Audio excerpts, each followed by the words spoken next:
حضرت ابو بکر صدیق نے وہاں کہا کہ مجھے دفن کرو، کس حق سے؟ حضرت عمر بن خطاب وہاں دفن ہوئے، ان کے باپ کی وراثت تھی، کس حق سے؟ کہتے ہیں کہ حضرت ابو بکر صدیق نے کہا کہ انبیاء کی وراثت نہیں ہوتی، اس لیے جب حضور کی وراثت ہے ہی نہیں تو حضور علیہ السلام کا جو چھوڑا ہوا ترکہ ہے اس میں سے بی بی آپ کو کچھ نہیں ملے گا۔ بخاری میں لفظ ہے ایک چیز نہیں ملے گی، ایک شے نہیں ملے گی۔ میں ہاتھ جوڑ کے پوچھتا ہوں، کسی کے بڑے قبروں سے بھی نکل کے آ جائیں گے، کوئی مائی کا لال میری بات کو رد نہیں کر سکے گا۔ بیٹی جو ساری ترکے کی وارثہ تھی اس کو تو کچھ نہیں ملا، اور بیویاں جو 1/8 کی حصہ دار تھی۔ میں پوچھتا ہوں مولوی سے، کوئی ضعیف روایت بھی لے کے آ، میں وہ بھی قبول کروں گا کہ حضرت ابوبکر صدیق نے کہا کہ بیٹا عائشہ انبیاء کی وراثت نہیں ہوتی، جب تک حضور ظاہراً حیات تھے آپ کو اجازت تھی کہ رسول اللہ کے گھر میں رہے، اب چونکہ رسول اللہ کا ہو گیا وصال تو وراثت ان کی ہے ہی نہیں، وارث کسی نے بننا ہی نہیں، تو رسول کا گھر چھوڑے اور میرے گھر میں آئے۔ بلکہ اہل سنت کی کتابیں بڑی بڑی ہیں۔ امت مسلمہ میں جو سب سے بڑا ڈسپیوٹ ہے، جو سب سے بڑا تنازع ہے، جو سب سے بڑا اختلاف ہے، وہ فدق ہے۔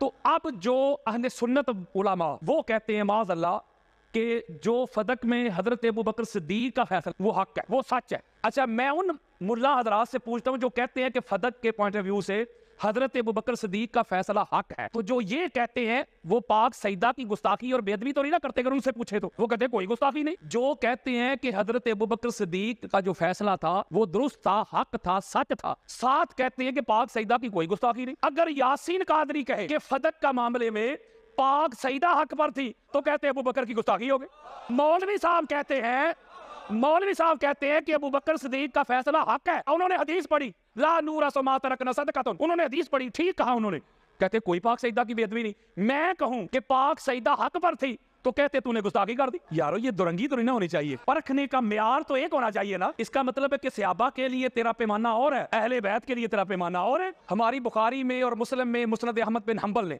پوری سیاستہ میں یہ حدیث کثرت کے ساتھ آئی ہے۔ اور اگلی بات سنیں، جو حضرت ابوبکر صدیق کا دفاع کرتے ہیں اس معاملے میں، کوئی ایک بندہ آپ کو ایسا نہیں ملے گا جس نے اس حدیث کی سند پہ گفتگو کی ہو۔ سند اتنی تگڑی ہے، سند میں ہستیاں تو دیکھو۔ اس فدق والی جو روایت ہے اس کو روایت کرتی ہیں ام المومنین حضرت اما عائشہ صدیقہ۔ اب کہو ضعیف، وہ جو ہے ہی صدیقہ یار، وہ روایت کر رہی ہیں، عبداللہ بن زبیر روایت کر رہے ہیں، ابن شہاب زہری روایت کر رہے ہیں۔ ایک بندہ بھی سند میں ایسا نہیں جس کے بارے میں کوئی مائی کا لال جرا کر سکے۔ ہماری صحیح بخاری میں یہ روایت موجود ہے کہ جب پاک سیدہ دو روایات ہیں، سرکار عباس بن عبد المطلب کے ساتھ خلیفہ اول کے دربار میں حاضر ہوئی اور مطالبہ کیا فدق کا۔ بڑی خاص بات دینے لگا ہوں، جب انہوں نے مطالبہ کیا آگے سے حضرت ابوبکر نے کہا کہ حضور نے فرمایا تھا لا نورث ما ترکنا صدقۃ، ہمارے انبیاء کا کوئی ورثہ نہیں، ہمارا کوئی وارث نہیں، نہ ہم کسی کے ہیں۔ تو لہٰذا یہ روایت آگے انہوں نے پڑھی، یہ ہے خبر واحد، یعنی حضور علیہ الصلوۃ والسلام حضرت ابوبکر صدیق کے کان میں تو نہیں نہ کہہ گئے تھے کہ انبیاء کا کوئی وارث نہیں ہوتا، یعنی انہوں نے یہ آگے سے جب حدیث پڑھی تو پاک سیدہ نے قرآن مجید فرقان حمید سے متعدد آیات پڑھی تو یار انبیاء کی وراثت پہ۔ حضرت زکریا علیہ السلام نے جب اللہ کی بارگاہ میں دعا کی یحییٰ کے لیے تو انہوں نے ایک جملہ کہا ہے انی خفت الموالیہ،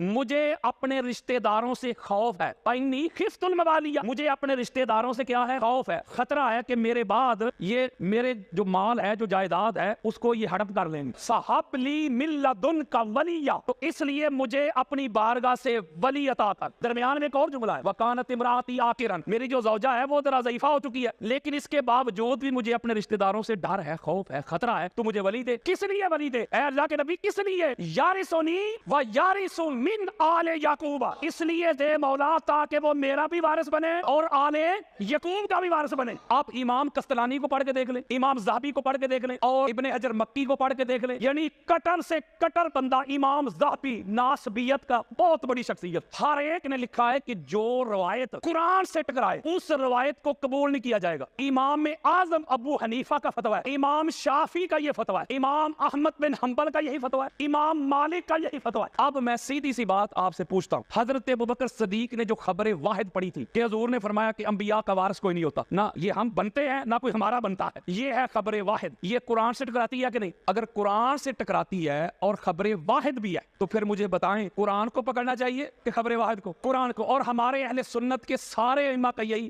اجماع ہے اس بات پہ. تو پتہ چلا کہ جب پاک سیدہ نے جا کے مطالبہ کیا تو آگے سے یہ حدیث آئی. آگے سے حضرت ام ایمن پتہ کون ہے رضی اللہ تعالی عنہ. یہ وہ بی بی ہیں جو حضور علیہ الصلوۃ والسلام کو اپنے باپ کی وراثت میں ملی تھی. یا رسول اللہ آپ کو تو آپ کے باپا جان کی وراثت ملی ہے. چلو جی ایک اور نقطہ دیتا ہوں جو اسی پہ بضد ہو جائے. نہیں ہوتا ہی نہیں وارث انبیاء کا. اگر اکلوتی اولاد ہو نا تو اس کا ہاف بنتا ہے حصہ, ہاف آدھا, اور بیوی کا بنتا ہے 1/8. جب حضور علیہ السلام کا وصال ہوا ہے تو پیچھے آقا علیہ السلام کی واحد ایک ہی اولاد تھی پاک سیدہ. یار حضور علیہ السلام کے بیٹوں کا بھی وصال ہو چکا تھا. چلو جو 4 منتے پہلی 3 بیٹیوں کا بھی وصال ہو چکا تھا. اکلوتی واحد, ٹھیک ہو, یعنی اس کا کل ترکے میں سے بنتا ہے ہاف. بیویوں کا بنتا ہے 1/8. میں ہاتھ جوڑ کے مولوی صاحب سے ایک سوال کرتا ہوں یار, فتویٰ نہ لگانا, گولی نہ چلانا, گستاخی کا ٹائٹل نہ دینا, بس مجھے جواب دے دینا. آپ کو پڑھ کے دیکھ لیں, عزد الغابہ کو پڑھ کے دیکھ لیں, امامۃ الدین ابن کثیر کی البدایہ والنہایہ پڑھ کے دیکھ لیں, تاریخ طبری پڑھ کے دیکھ لیں, ابن خلدون کو پڑھ کے دیکھ لیں, ابن حشام کو پڑھ کے دیکھ لیں, بخاری سے لے کے ترمذی تک, ترمذی سے لے کے حاکم تک, کوئی چیلنج کاروں کتاب لے کے آ جائے میرے سامنے. ام المومنین حضرت عائشہ صدیقہ ساری زندگی جس گھر میں رہی ہیں وہ ابوبکر کا گھر نہیں تھا, وہ پاک محمد کا گھر. بلکہ یہ بھی روایات میں آتا ہے کہ ایک وقت ایسا آیا کہ بی بی کا ہاتھ ذرا تنگ تھا, پیسوں کی ضرورت پڑ گئی یار, اور سنیت بتا رہا ہوں یار, انہوں نے گھر کا کچھ تھوڑا سا حصہ فروخت بھی کیا تھا. اور اگلی بات سن لیں, اگلی سنیں, یہ وہی گھر تھا ماں بین بیتی و منبری روضۃ من ریاض الجنہ, مصطفیٰ کے گھر تھا نا, حضور کا گھر. حضور کے وصال کے بعد رہی. میں پوچھتا ہوں مولوی کس حق سے رہی؟ حضرت ابوبکر صدیق نے وہاں کہا کہ مجھے دفن کرو, کس حق سے؟ حضرت عمر بن خطاب وہاں دفن ہوئے, ان کے باپ کی وراثت تھی, کس حق سے؟ بلکہ اہل سنت کی کتابیں بڑی پڑی ہیں. جب مولا حسن علیہ السلام کا ان کی شہادت ہوئی, ان کی جب تدفین ہونے لگی تو حضور علیہ السلام کے ساتھ کرنا چاہتے تھے مولا حسین بادشاہ ترکار, اور ام المومنین حضرت عائشہ صدیقہ سے پوچھا گیا جا, انہوں نے کہا نہیں, یہ جگہ میں نے اپنے لیے رکھی ہوئی ہے. بڑی خاص بات ہے بچوں سے کتاب میں, یہ جگہ میرے اپنے لیے, میں اجازت ہی نہیں دوں گی. ان کو دفن نہیں ہونے دیا, بلکہ مروان بن حکم لعنتی نے اپنے پورے ساتھیوں سمیت مولا حسن بادشاہ سرکار کے جنازے پہ تیروں کا می بسایا. یارو جن کا حق ہی نہیں بنتا, نبی کی وراثت ہی نہیں ہوتی, تو یہ کیسے بن گئے؟ جب نبی کی وراثت تقسیم نہیں ہوتی, ذرا عدل کے ساتھ فیصلہ کیجئے گا. جو آگے الفاظ ہے نا بخاری میں مسلم میں, جب بی بی نے دلائل دیے, جب بات قبول نہ کی گئی تو پھر الفاظ آگے بخاری میں, مسلم میں, مسند احمد بن حنبل, فہاجرت فغاضب, کہ پاک سیدہ پھر غضبناک ہو گئی, ناراض ہو گئی, خفا ہو گئی, تعلق توڑ لیا. لا تکلمہ حتی ماتت, یہاں تک جب تک پاک سیدہ ظاہراً حیات رہی حضرت ابوبکر سے کلام بھی نہیں کیا, اور رات کے اندھیرے میں وصیت کی. مولا علی علیہ السلام کو, بخاری پڑھ رہا ہوں یار, کہ رات کی تاریکی میں پاک سیدہ کی نماز جنازہ مولا علی علیہ السلام نے پڑھائی. ایک روایت میں پیچھے 7 لوگ تھے, ایک میں 6 لوگ تھے, ایک میں 8 لوگ تھے, ایک میں 11 لوگ تھے, اور حضرت ابوبکر اور حضرت عمر کو خبر تک نہ دی. گستاخی نہیں کر رہا کسی کی یار, روایت پڑھ کے دے رہا ہوں یار. کسی کو اگر میری بات پہ اختلاف ہو تو یہ میرے موبائل میں پڑھی ہے, ساری حدیثیں ابھی دیتا ہوں جو ہماری کتابوں میں لکھا ہوا وہ بتا رہا ہوں. اس میں لکھا ہوا ہے کہ پاک سیدہ ناراض ہو گئی, غضبناک ہو گئی, اور اسی بخاری میں یہ بھی حضور علیہ السلام کا فرمان ہے نا, قال رسول اللہ فاطمہ تو بدعۃ منی فمن اغضبها اغضبنی, فاطمہ میرا ٹکڑا ہے, جس نے فاطمہ کو ناراض کیا اس نے مجھے ناراض کیا. اور ایک اور روایت جس کو امام حاکم المستدرک میں لے کے آئے, امام احمد بن حنبل نے بھی لیا, آقا علیہ السلام نے فرمایا کہ ان اللہ یغضب لغضبک ویرضی لرضاک, اے بیٹی فاطمہ جس سے تو ناراض ہوتی ہے, جس سے تو غضبناک ہوتی ہے, اس سے اللہ ناراض ہوتا ہے, اور جس سے تو راضی ہوتی ہے اس سے اللہ راضی ہوگا. جس سے اللہ راضی ہو وہ کون ہوتا ہے؟ رضی اللہ. فرض کریں مجھ سے اللہ راضی ہے, میں رضی اللہ, بھائی سے اللہ راضی ہے, یہ رضی اللہ. کس کو رضی اللہ کہنا ہے تو رضی اللہ کہنے سے پہلے, لکھنے سے پہلے پڑھ مار لیا کر. اگر تو اس رضی اللہ پہ بطول راضی ہے تو وہ رضی اللہ ہے, اگر بطول راضی نہیں تو رضی اللہ نہیں, لعنت اللہ. میں کسی رضی اللہ کا نام ہی نہیں لے رہا, وہ شریعت دے رہا. حضور نے فرمایا جس سے فاطمہ راضی ہو میں راضی,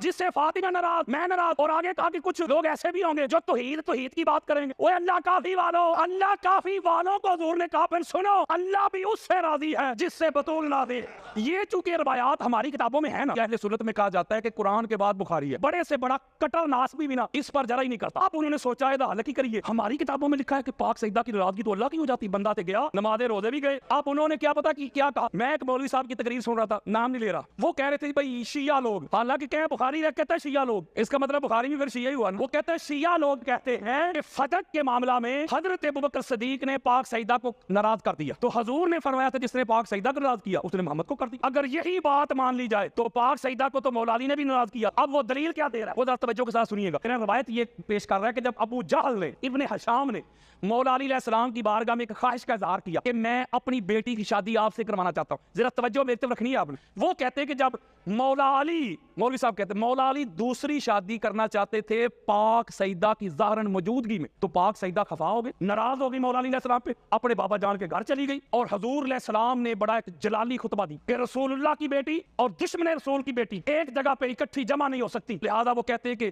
مولا علی علیہ السلام نے بھی تو پاک سیدہ کو ناراض کیا. توجہ کے ساتھ یہ نقطہ سمجھے، جواب دینے لگا. قرآن کا فیصلہ ہے، کیا ایمان والا کرو شادیاں 2 2 3 3 4 4 اگر تم افورڈ کر سکتے ہو. یہ شریعت ہے کہ نہیں؟ قرآن کہتا ہے کہ کرو. فرض کریں مولا علی علیہ السلام نے خواہش کا اظہار نہیں کیا، اس طرف سے آیا تھا. مولا علی علیہ السلام اگر پاک سیدہ کے ہوتے ہوئے دوسرا نکاح کرتے تو اللہ کے دین سے انحراف تھا، یعنی جائز تھا نا. مولا علی علیہ السلام نے پاک سیدہ خفا نہ ہو، ناراض نہ ہو، ان کی طبیعت پہ کوئی بوجھ نہ آئے، تو لہذا جائز کام ہے.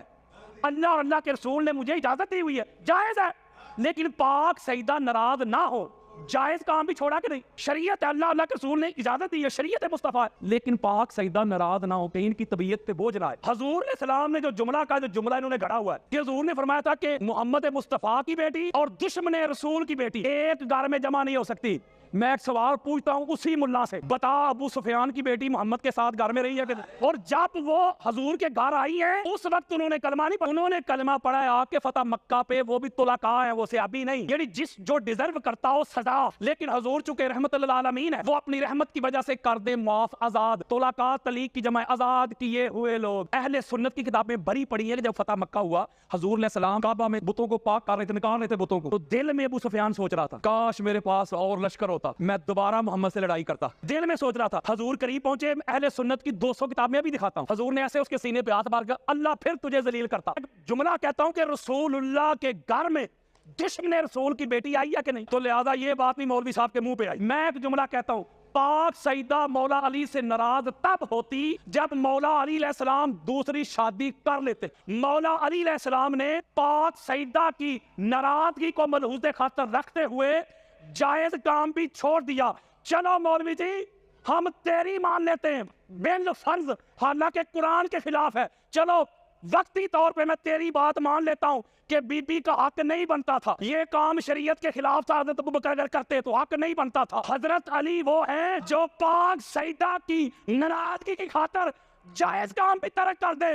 اگر حضرت ابوبکر کو اتنا خدشہ ہوتا کہ پاک سیدہ کی ناراضگی رسول اللہ کی ہے، اللہ کی ہے، میرا کچھ نہیں بچے گا، تو پھر بے شک وہ جائز بھی تھا. کہتے بی بی آپ آ گئی ہیں، ابوبکر خالی نہیں لٹا سکتا. لہذا یہ آپ کا چورن ادھر بکنے والا نہیں. وہ کہتے چلو ٹھیک ہے جی مان لیتے. حضرت ابوبکر صدیق نے فتق نہیں دیا، حضرت عمر نے بھی فتق نہیں دیا، حضرت عثمان نے بھی فتق نہیں دیا، تو جب حضرت علی خلیفہ بنے تو انہوں نے بھی تو نہیں نہ دیا. جو قانون پہلے 3 خلفاء پہ آپ لگاتے ہیں وہی مولا علی پہ لگے. اب اس کا جواب سنیں. مولا علی علیہ السلام کی جو ظاہراً خلافت ملی ہے 4تھے نمبر پہ، پہلے دن سے لے کے شہادت تک کوئی ایک دن ایسا نہیں گزرا مولا کی خلافت میں جس میں کوئی سکون کا سانس ملا، سوکھ کا سانس ملا. بڑے لوگ ادھر بیعت کر کے گئے، بصرہ جا کے بیعت توڑ دی، ادھر ساتھ دینے کا وعدہ کر کے گئے، ادھر ایک لشکر تیار کر کے مولا کے سامنے آ. جنگ جمل ہوئی، سفین ہوئی، نہروان ہوئی، کبھی کوفہ پہ حملہ ہو رہا ہے، کبھی بصرہ پہ حملہ ہو رہا ہے، کبھی ادھر شور سے شروع ہو گئی ہیں، کہیں ادھر ہو رہے ہیں، کہیں شام میں نئی حکومت کا اعلان ہو رہا ہے. مجھے بتائیں ایسے حالات مولا علی علیہ السلام اگر یہ فیصلہ کرتے تو آج مولوی نے یہ کہنا لو جی خود سخی تھے اتنے بڑے، آتے ہی پہلے اپنا فتق لے لیا. مسئلہ کھجوروں کا نہیں تھا، مسئلہ عزت ناموس مصطفیٰ